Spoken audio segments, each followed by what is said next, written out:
Hey guys, today I watched Helluva Season 2 Episode 5 Unhappy Campers.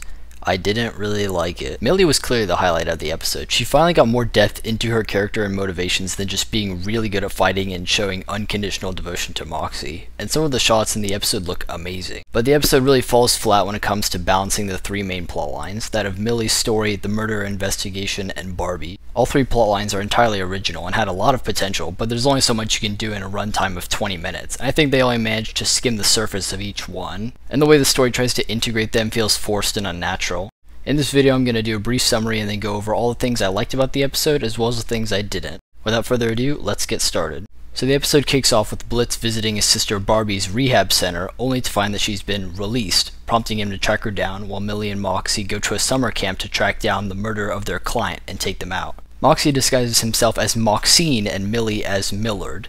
Millie quickly becomes popular in the summer camp, happy that she's finally receiving appreciation from people, which makes Moxie jealous and drives a wedge in their relationship. Eventually they resolve the conflict, and as Millie plays the final song of the episode, Moxie goes to take out the target, only to find Blitz there as well, realizing that the target is Barbie's drug dealer, who killed the client because they didn't want to be found out. They fight it out, the drug dealer gets blown up by a firework, and Barbie disappears in a rage, leaving her relationship with Blitz worse than it already was before. Moxie and Millie then make out on stage in front of the audience, and then Luna shows up. And that's it, that's the plot for Unhappy Campers. I wouldn't say this is the worst episode of Helluva, but I definitely enjoyed Western energy more despite the episode's many flaws and controversies. I'm going to start this review with my favorite aspect of the episode, Millie. Wow, I've been waiting for Millie to get her own episode for a long time, and every time there was an opportunity for the episode to grow on her character, it always seemed to favor Moxie instead. Season 1 Episode 5 Harvest Moon Festival literally took place in Millie's hometown, and it was the perfect opportunity for the show to establish Millie's relationship with her family and her inner motives. The episode even says that she's not allowed to participate in the competition as if it's meant to set up a character arc, but no, she kind of just deals with it and that subplot gets entirely thrown out the window. The episode was about Moxie needing to prove to himself and to Millie's parents that he was tough despite being looked down on, which wasn't helped by Stryker's constant victory over him. They could have easily made this plotline about Millie, but for some reason they didn't, and it always bothered me. My current favorite episode of Season 2, X's and O's, provided such a deep insight into Moxie's family, and I wish that the Harvest Moon Festival was Millie's time to shine. The only quality she ever provided throughout the entire show was unconditional love for Moxie and being a badass fighter. Two qualities I absolutely love, but I had always wished that there was a bit more. This episode gave me exactly that. It was such a breath of fresh air to see Millie finally pursue her own desires rather than focus on her and Moxie's job, and actually push back against Moxie when he got jealous over her popularity. Millie certainly had her moments throughout the show before, but they were always so that she could save Moxie. None of them were for herself, and she really never got appreciation for it the way Moxie did. It was nice to see her get her own songs as well, and some of the shots in this episode looked absolutely gorgeous. Going to more visual aspects of the show, I liked all the small references in the episode as well. You can see a few missing posters of the guy who initially showed up to the office. Moxie gets inexplicably attacked by a demonic shark just like in Harvest Moon Festival. He's able to walk through fire unharmed, something we only saw briefly in episode 1. And in almost every episode, the whiteboard in the office shows the events of the last episode. For example, in episode 4 Cherub, Veronica lost her parking spot. And this time it shows Luna just brutally murdering the doctor from Western Energy. And we don't actually know what happened in between the time of getting shot and leaving the hospital, so that's kind of terrifying. None of the songs are that memorable or groundbreaking, but they all accomplish their intended purpose, and the subtitles are a good addition as well. Now for all the not so great stuff. As mentioned before, the episode really struggles to balance the main three plotlines, ultimately resulting in all of them not being fully fleshed out and awkwardly shoved together into one 20-minute episode. For the main plotlines, we have Millie's personal story, the investigation of who murdered the client, and Blitz's confrontation with his sister Barbie. While Millie's plotline was done the best of the three, they still ended up spending too much time on Moxie trying to gain appreciation as well, but then eventually he kind of just accepted it, making all that time he spent earlier feel like a bit of a waste, especially his song. He went through that arc multiple times already, and the episode just didn't need to do it again. The murder investigation actually could have been a unique opportunity for Imp doing their job because it required having to discover the killer first, but again the episode doesn't have time for that, so Millie just immediately figures out who the killer is upon arrival, and then Moxie's entire plan feels like a waste of time. I also have absolutely no idea how throughout the entire week Moxie never once managed to simply walk into the boathouse. Also, episode 1, Murder Family, managed to give unique personalities for the client and the target, so I'm being totally fair when I say that the client and the killer in this episode have no personality whatsoever. They're just nameless cardboard cutouts to move the plot along. And what is the answer to all of this? What's the big reveal to why the client was murdered, and how does it tie into the themes and messages presented in this episode? Oh, the client just discovered the heroin, so the drug dealer poked holes in his boat so that he would sink and drown.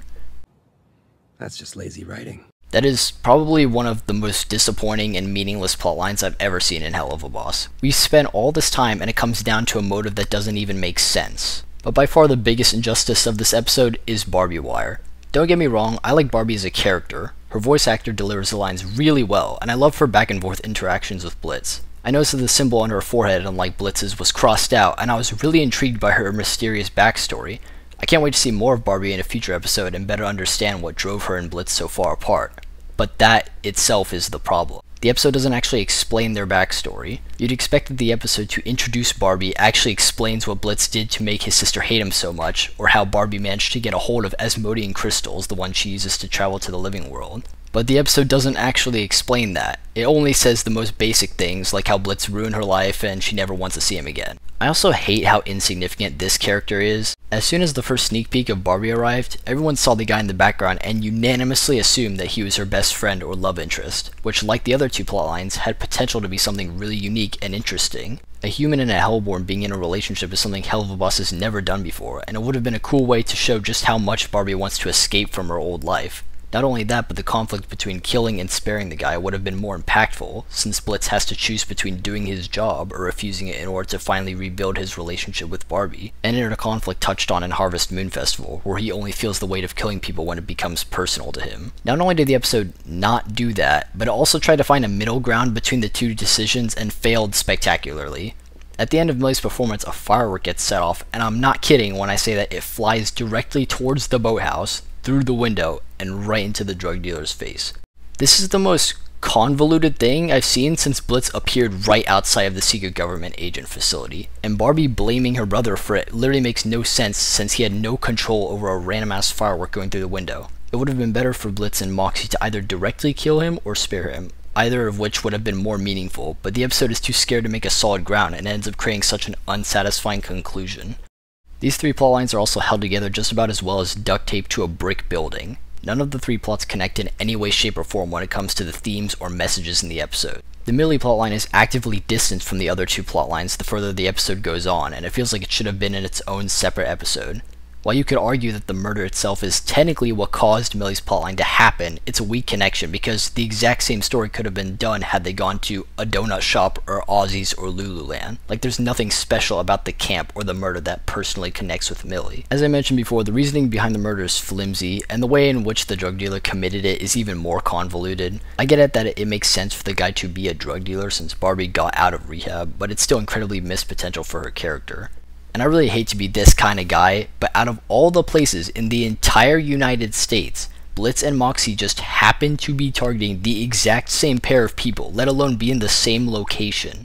Anyway, that was my biggest problem with the episode. Let's talk about Blitz. If you didn't like Blitz in Western Energy, you probably wouldn't like him here. While swearing is constantly used throughout Helluva Boss, I feel like previous episodes used them more as the punchline for jokes, or at least as a means of carrying them along. But in Western Energy, it really felt like Blitz was swearing just for the sake of it, and it didn't even sound like it was trying to be funny at times. This episode didn't necessarily make it worse, but it didn't improve it either. Most of the swearing just feels unnecessary and unfunny, written into the episode only for the sake of swearing.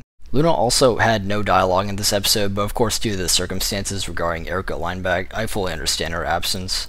Anyway, that's all I have to say about this episode. I'd probably give it a 4 out of 10. I don't expect this video to get anywhere near over 100 views because the YouTube algorithm hates me, but I do absolutely love making videos on Helluva Boss. If you left a like and shared the video around, that would really help though. Okay, thank you for watching, and I'll see you later.